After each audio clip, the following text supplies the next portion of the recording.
एक दिन राजा विक्रमादित्य और उसकी रानी के बीच थोड़ी बहस हो गई। रानी कहने लगी, मैं रूठ गई तो आपको मेरे जैसी रूपवती और गुणवान पत्नी कहाँ मिलेगी। राजा बोला, मैं तो तेरे से भी सुंदर और गुणवान ऐसी पत्नी ला सकता हूँ जिसका तू तो किसी तरह से मुकाबला भी नहीं कर सकती। रानी बोली, यदि ऐसा है तो फिर चौबोली को परण कर लाओ, तब जानू। राजा तो उसी वक्त चौबोली से विवाह करने चल पड़ा। चौबोली बहुत ही सुंदर, रूपवती और गुणवान थी। हर राजा उससे विवाह करने की इच्छा रखता था, पर चौबोली ने भी एक शर्त रखी हुई थी कि जो व्यक्ति रात्रि के 4 प्रहरों में 4 बार उसके मुंह से बुलवा दे, उसी से वह शादी करेगी, और जो उसे न बुलवा सके उसे कैद। अब तक 160 राजा अपने प्रयास में विफल होकर उसकी कैद में थे। चौबोली ने अपने महल के आगे एक ढोल रखवा रखा था। जिसे भी उससे शादी करने का प्रयास करना होता था, वह आकर ढोल पर डंके की चोट मार सकता था। राजा विक्रमादित्य भी वहां पहुंचे और ढोल पर जोरदार चोट मारकर चौबोली को आने की सूचना दी। चौबोली ने उसकी अच्छे से आओ भगत करी और शाम होते ही राजा को अपने कक्ष में बुला लिया और उसके सामने 16 श्रृंगार कर बैठ गई। राजा ने वहां आने से पहले अपने 4 वीर जो अदृश्य हो सकते थे और रूप भी बदल सकते थे, उसको साथ ले लिया था और उन्हें समझा दिया था कि उसके साथ चौबोली के महल में रूप बदलकर छुप जाए। राजा चौबोली के सामने बैठ गया। चौबोली तो बोले ही नहीं, ऐसे चुपचाप बैठी जैसे पत्थर की मूर्ति हो। पर राजा भी आखिर राजा विक्रमादित्य था। वह चौबोली के पलंग से बोला, पलंग, चौबोली तो बोलेगी नहीं, सो तू ही कुछ बोल ताकि रात का एक प्रहर तो कटे। पलंग में छुपा राजा का एक वीर बोलने लगा, राजा, आप यहाँ आकर कहाँ फंस गए। खैर, मैं आपको एक कहानी सुनाता हूँ, आप हुंकारा दीजिए, कम से कम एक प्रहर तो कट ही जाएगा।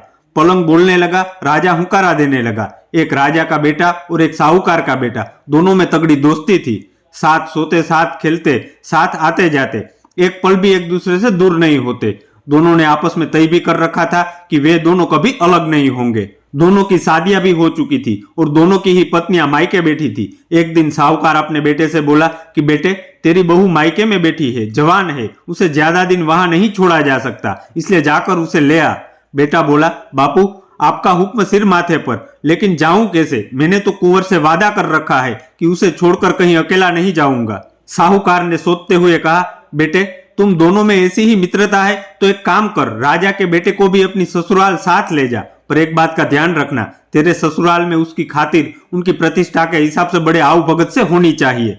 आखिर दोनों मित्र साहूकार के बेटे की ससुराल चल दिए। रास्ते में राजा का बेटा तो बड़ी मस्ती से और मजाक करता चल रहा था और साहूकार का बेटा बड़ी चिंता में चल रहा था। पता नहीं ससुराल वाले कुंवर की कैसी खातिर करेंगे, यदि कोई कमी रह गई तो कुंवर क्या सोचेगा, आदि आदि। चलते चलते रास्ते में एक देवी का मंदिर आया, जिसके बारे में ऐसी मान्यता थी कि वहां देवी के आगे जो मनोरथ मांगो पूरा हो जाता है। कोढ़ियों की कोठ मिट जाती, पुत्रहीनों को पुत्र मिल जाते। साहूकार के बेटे ने भी देवी के आगे जाकर प्रार्थना की, हे देवी माँ, ससुराल में मेरे मित्र की खातिर व आदर सत्कार वैसा ही हो जैसा मैंने मन में सोच रखा है। यदि मेरे मन की यह मुराद पूरी हुई तो वापस आते वक्त मैं अपना मस्तक काट कर आपके चरणों में अर्पित कर दूंगा। इसी मनोकामना कर वह अपने मित्र के साथ आगे बढ़ गया और ससुराल पहुंच गया। ससुराल वाले बहुत बड़े साहूकार थे। उनकी कई शहरों में कई दुकानें थी, विदेश से भी वे व्यापार करते थे, इसके लिए उनके पास अपने जहाज थे। पैसे वाले तो थे ही, साथ ही दिलदार भी थे।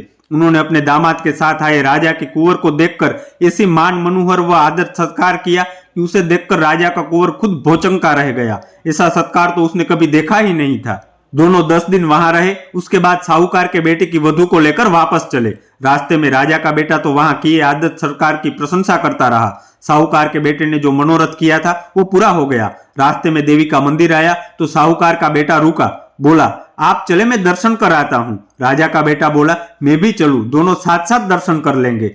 साहूकार का बेटा बोला, नहीं, मैंने अकेले में दर्शन करने की मन्नत मांगी है, इसलिए आप रुकिए। साहूकार का बेटा मंदिर में गया और अपना शीश काटकर देवी के चरणों में चढ़ा दिया। राजा के कुंवर ने काफी देर तक इंतजार किया, फिर भी साहूकार का बेटा नहीं आया तो वह भी मंदिर में जा पहुंचा। आगे देखा तो मंदिर में अपने मित्र का कटा सिर एक तरफ पड़ा था और धड़ एक तरफ। कुंवर के पैरों तले से तो धरती ही खिसक गई। ये क्या हो गया, अब मित्र की पत्नी और उसके पिता को क्या जवाब दूंगा। कुंवर सोच में पड़ गया कि इस तरह बिना मित्र के घर जाने पर लोग क्या क्या सोचेंगे। आज तक हम अलग नहीं रहे, आज कैसे हो गए। ये सब सोचते सोचते और विचार करते हुए कुंवर ने भी तलवार निकाली और अपना सिर काट डाला। उधर साहूकार की बहू रास्ते में खड़ी खड़ी दोनों का इंतजार करते करते थक गई तो वह भी मंदिर के अंदर पहुंची और वहां का दृश्य देखकर हकी बकी रह गई।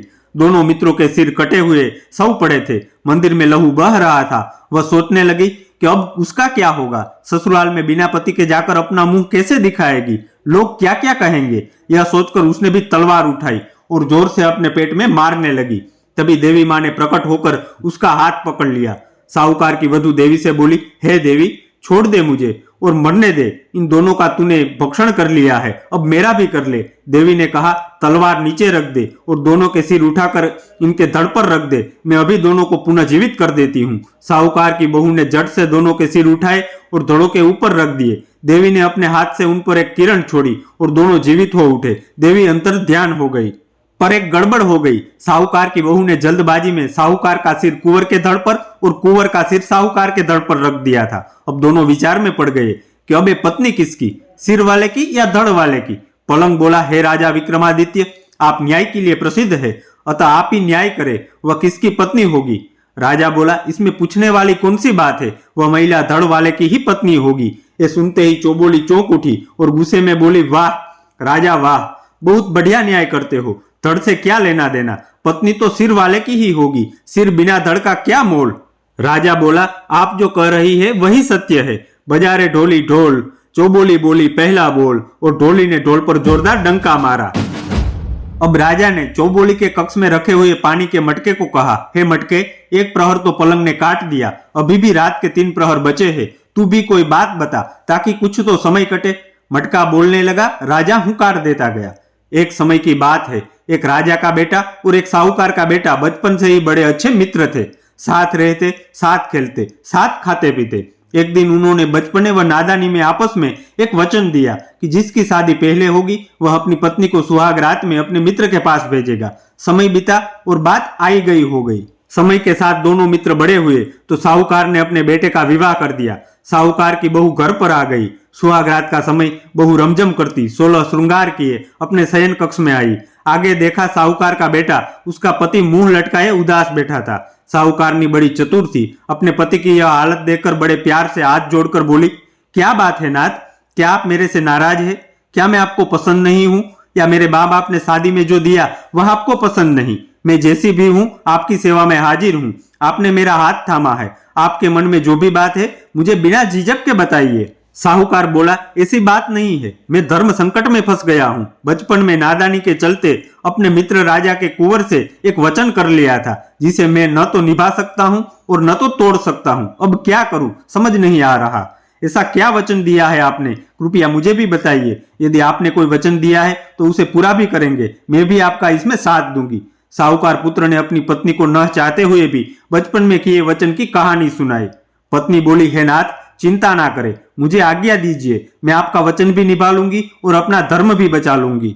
ऐसा कहकर पति से आज्ञा लेकर साहूकार की पत्नी 16 श्रृंगार किए कुंवर के महल की ओर चली। रास्ते में उसे चोर मिले। उन्होंने गहनों से लदी साहूकार पत्नी को लूटने के इरादे से रोक लिया। साहूकारनी चोरों से बोली, अभी मुझे छोड़ दीजिए, मैं एक जरूरी कार्य से जा रही हूँ, वापस आकर सारे गहने जवेरात उतार कर आपको दे दूंगी, ये मेरा वादा है, पर अभी मुझे मत रोकिए, जाने दीजिए। चोर बोले, तेरा क्या भरोसा, जाने के बाद आए ही नहीं, और आए भी तो सिपाहियों के साथ आए, और तुझे गहने देने ही है तो अभी देने में क्या दिक्कत। साहूकारनी बोली, मैं आपको वचन देती हूँ, मेरे पति ने एक वचन दिया था, मैं उसे पूरा करने जा रही हूँ, और इसमें मुझे यह आभूषणों की जरूरत है, वह पूरा करके वापस लौटते वक्त आपको सारे गहने दे दूंगी। चोरों ने आपस में सलाह की कि देखते हैं यह वचन पूरा करती है या नहीं, यदि नहीं भी आई तो कोई बात नहीं, एक दिन लूट का माल न मिला सही। साहूकारनी रमझम करती कुंवर के महल की सीढ़ियां चढ़ गई। कुंवर पलंग पर अपने कक्ष में सो रहा था। साहूकारनी ने कुंवर के पैर का अंगूठा मरोड़कर जगाया, जागो कुंवर सा।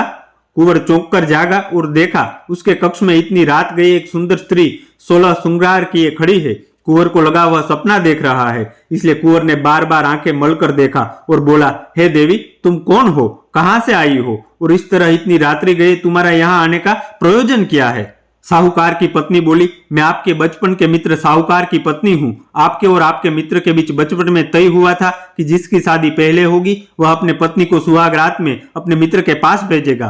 सो उसी वचन को निभाने हेतु आपके मित्र ने आज मुझे सुहाग रात्रि के समय आपके पास भेजा है। कुंवर को यह बात याद आते ही बहुत शर्मिंदा हुआ और अपने मित्र की पत्नी से बोला, हे देवी, मुझे माफ कर दीजिए, वो तो बचपने में नादानी में हुई बातें थी, आप तो मेरे लिए माँ बहन समान है। ऐसा कहकर कुंवर ने मित्र की पत्नी को बहन की तरह चुंदड़ी सिर पर उठाई और एक हीरो और मोतियों से भरा थाल भेंट कर विदा किया।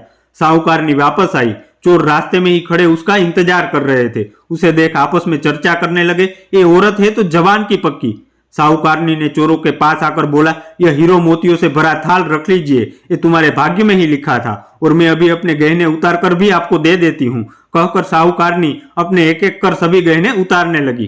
चोरों को यह देख बड़ा आश्चर्य हुआ। वे पूछने लगे, पहले ये बता कि तू गई कहाँ थी और ये हीरो भरा थाल तुझे किसने दिया? साहूकारनी ने पूरी बात विस्तार से चोरों को बताई। सुनकर चोरों के मुंह से निकला, धन्य है ऐसी औरत जो अपने पति का वचन निभाने कुंवर जी के पास चली गई, और धन्य है कुंवर जी जिन्होंने इसकी मर्यादा की रक्षा व आदर करते हुए इसे अपनी बहन बनाकर इतने महंगे हीरे भेंट किए। ऐसी चरित्रवान और धर्म पर चलने वाली औरत को तो हमें भी बहन मानना चाहिए। और चोरों ने भी उसे बहन मानकर उसका सारा धन लौटाते हुए उनके पास जो थोड़ा बहुत लूटा हुआ धन था उसे भी उसे भेंट कर उसे सुरक्षित उसके घर तक पहुंचा दिया। अब मटकी राजा से बोली, हे राजा विक्रमादित्य, आपने बहुत बड़े बड़े न्याय किए हैं। अब बताइए, इस मामले में किसकी बलमन साहत बड़ी, चोरों की या कुंवर की? राजा बोला, यह तो साफ है, कुंवर की बलमन साहत ज्यादा बड़ी। इतना सुनते ही चौबोली को गुस्सा आ गया और वह गुस्से में राजा से बोली, अरे राजा, तेरी अकल कहाँ गई? क्या ऐसे ही न्याय करके तू लोकप्रिय हुआ है? सुन, इस मामले में चोर बड़े भले मानस निकले। जब साहूकारनी चोरों को वचन के मुताबिक इतना धन दे रही थी, फिर भी चोरों ने उसे बहन बनाकर पास में जो था वह भी दे दिया और सुरक्षित उसके घर भी पहुंचाया। कुंवर ने तो अपने खजाने में से बस कुछ हीरे मोती ही दिए, लेकिन चोरों ने तो उसके पास जो थोड़ा बहुत था वह सब दे दिया। इसलिए चोरों की भलमन साहत ज्यादा बड़ी है। राजा बोला, चौबोली ने जो न्याय किया है वह खरा है। बजारे ढोली ढोल, चौबोली बोली दूजो बोल, और ढोली ने नंगारे पर जोर से दो दे मारी।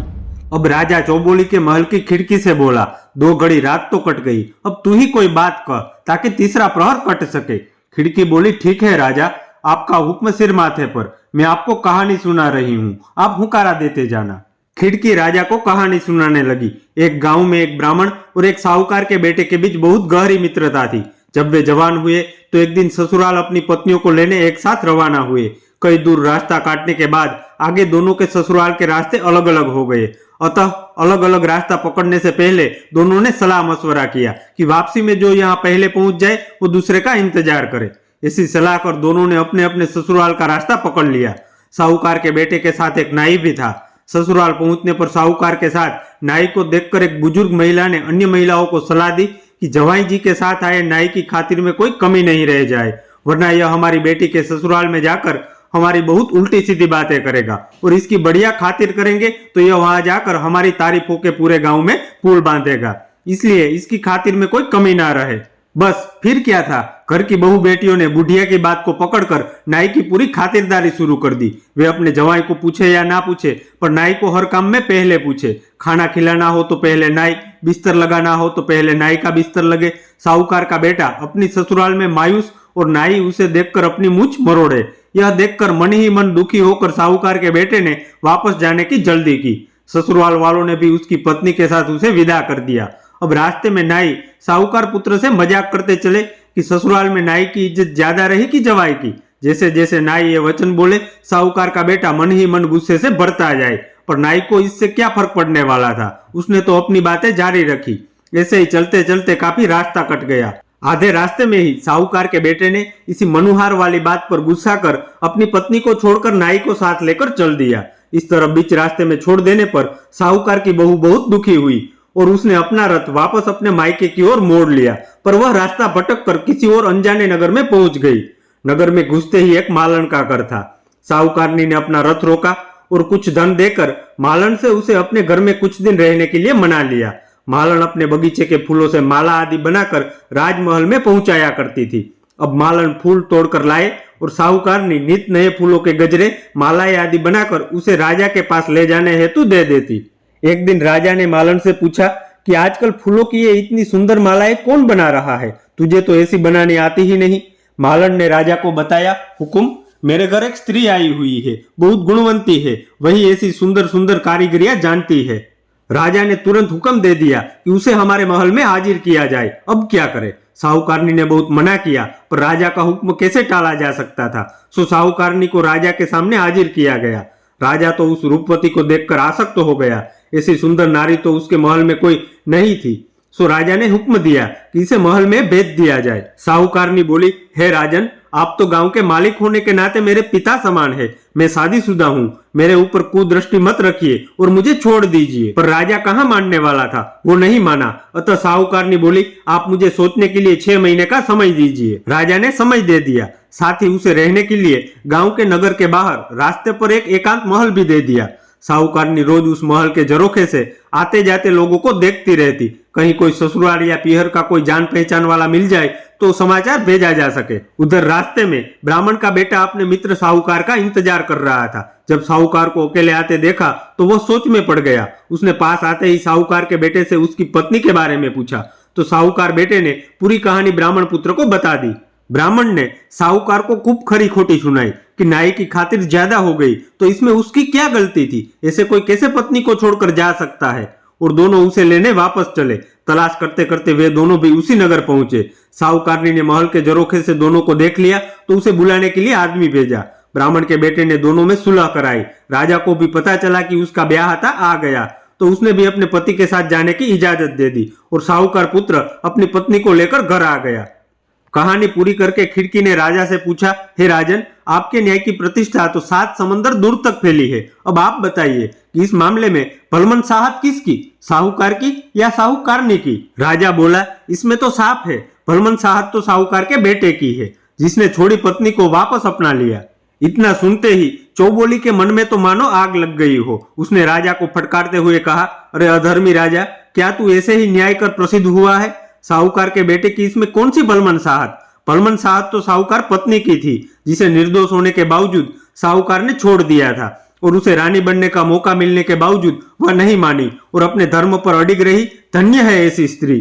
राजा बोला, हे चौबोली जी, आपने जो न्याय किया वही न्याय है। बजारे ढोली ढोल, चौबोली बोली तीजो बोल, और ढोली ने नगारे पर जोर से 3 ठोक दी। इस तरह 3 प्रहर कटने और 3 बार चौबोली के मुंह से बोल बुलवाने में राजा विक्रमादित्य सफल रहे और चौबोली भी पहले से ज्यादा सतर्क हो गई कि अब चौथी बार नहीं बोलना है। राजा ने चौबोली के हार को बतलाया कि हे हार, किस तरह 3 प्रहर तो कट गए, अब चौथा प्रहर तू कोई कहानी सुनाकर पूरा करवा दे। हार अब कहानी सुनाने लगा। एक ब्राह्मण, एक सुनार, एक दर्जी और एक खाती 4 मित्र थे। चारों एक दिन आपस में सलाह कर कमाने के लिए एक साथ दूसरे प्रदेश के लिए रवाना हुए। पूरे दिन चलने के बाद एक जगह वे रात्रि विश्राम के लिए रुके। वहां चारों ने आपस में तय किया कि कहीं ऐसा न हो कि रात को सोते समय कोई हमारा सामान चुरा ले। सो एक एक कर रात में बारी बारी से पहरा लगाते हैं। सबसे पहले पहरे पर खाती बैठा, चूंकि वह भी दिन भर पैदल चलने के कारण थका हुआ था। सो थोड़ी देर में नींद आने लगी, पर वो सो तो नहीं सकता था। खाती ने नींद भगाने के लिए पानी से मुंह धोया और इधर उधर देखा तो उसे एक लकड़ी का टुकड़ा पड़ा दिखाई दिया। उसने समय बिताने और नींद ना आए इसके लिए उस लकड़ी के टुकड़े को लेकर अपने औजारों से तराश कर एक पुतली बना दी। साथ ही उस पुतली के हाथों में चूड़ियां भी गढ़कर पहना दी। इतनी देर में एक प्रहर बीत गया। अब दर्जी की पहरा देने की बारी आई। दर्जी ने उठकर मुंह धोया और इधर उधर देखा तो उसे खाती की बनाई लकड़ी की पुतली दिखाई दी। दर्जी ने भी अपना सुई धागा लिया और समय व्यतीत करने के लिए उस पुतली के कपड़े सिलकर उसे पहना दिए। तब तक दूसरा प्रहर भी खत्म हो गया। अब तीसरा प्रहर होते ही सुनार पहरे के लिए उठा। हाथ मुंह धोकर जैसे ही वह पहरे के लिए बैठा, उसे भी वह कपड़े पहने लकड़ी की सुंदर पुतली दिखाई दी। तो वह भी झट से उस पुतली के लिए गहने बनाने के लिए अपने औजार लेकर जुट गया और तीसरा प्रहर खत्म होते होते उसने गहने बनाकर उस पुतली को पहना दिए। अब चौथे प्रहर के लिए पहरा देने ब्राह्मण उठा और पहरा देने लगा। थोड़ी देर में ही ब्राह्मण की नजर भी उस सुंदर कपड़े व गहने पहने लड़की की पुतली पर पड़ी। तो उसने उसे झट से उठाकर एक जगह रखा और मंत्र पढ़कर उसमें प्राण डाल दिए। अब तो पुतली एक सुंदर रमझम करती सुंदर कपड़े और गहने पहनी हुई स्त्री बन गई। अब सुबह होते ही वे चारों आपस में लड़ने लगे कि एक कहे ये मेरी पत्नी बनेगी तो दूसरा कहे मेरी बनेगी, इस पर मेरा हक है। अब हार बोला, हे राजा विक्रमादित्य, आपका न्याय तो जग प्रसिद्ध है, अतः आप ही न्याय कीजिए कि वह किसकी पत्नी हुई। राजा बोला, ये तो सीधी सी बात है। ब्राह्मण ने उस पुतली में प्राण डालकर उसे स्त्री बनाया तो वह उसी की होगी ना। इतना सुनते ही चौबोली गुस्से में कड़क कर बोली, लानत है तेरे न्याय में राजा। ब्राह्मण ने उस पुतली में प्राण डाले मतलब उसे जन्म दिया, अतः वह उसका पिता हुआ। कोई भी स्त्री पत्नी तो उसकी होती है जो उसके हाथों में चूड़ियां पहनाता है। इस तरह तो वो स्त्री खाते की पत्नी हुई, क्योंकि उसके हाथों में चूड़ियां उसी ने पहनाई थी। राजा बोला, शाबाश चौबोली जी, आपने बहुत बढ़िया और सही न्याय किया। बजारे ढोली ढोल, चौबोली बोली चौथो बोल। सुनते ही ढोली ने जोर से 4 बार ढोल पर दे मारा। इस तरह चौबोली चारों प्रहरों में बोलकर हार गई और राजा विक्रमादित्य जीत गया। दोनों की शादी हो गई और चौबोली ने अपने बंदी गृह में बंद पहले हारे हुए राजाओं को आजाद कर उनको सम्मान सहित उनका राजपाट देकर उन्हें विदा किया और खुद राजा विक्रमादित्य के साथ चल पड़ी।